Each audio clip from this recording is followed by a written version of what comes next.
आप आजाद हैं, आजाद रहें। आप लोग इस मुल्क पाकिस्तान में अपनी अपनी इबादतगाहों, मस्जिदों या मंदिरों में जाने के लिए।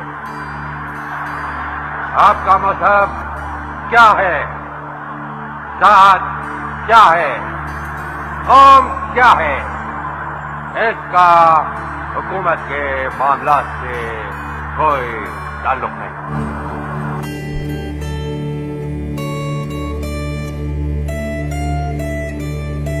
As in life and the property and the religious belief should be fully protected by the state at any cost.